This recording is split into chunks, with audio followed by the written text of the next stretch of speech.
বল কি বানাবে আজকে? আজকে তাল দিয়ে বড়া বানাবো না, তাল দিয়ে পিঠা বানাবো। ঝুলন তো এসেই গেছে, সামনেই আসছে জন্মাষ্টমী। তালের বড়ার সাথে সাথে নতুন এই পিঠেটাও কিন্তু বানাতে পারেন। ভীষণ সহজ, অনেকটা তালের বড়ার মতনই।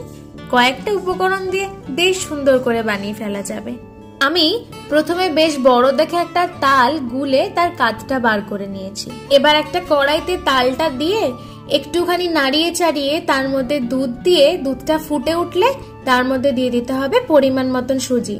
ভালো করে নাড়িয়ে চাড়িয়ে নিতে হবে। দেখবেন কড়াই থেকে সুজিটা একদম ছেড়ে দিচ্ছে, তাহলে বুঝবেন পারফেক্ট ডো রেডি হয়ে গেছে। এবার বড় বড় চুষির মতন করে শেপ দিয়ে পিঠেগুলোকে ভালো করে তেলে ভেজে নিয়ে এবার একটা চিনির শিরা তৈরি করে নেবেন, চিনি, জল আর এলাচ দিয়ে। তারপর তাতে ভিজিয়ে নিয়ে কিছুক্ষণ রেখে পরিবেশন করুন।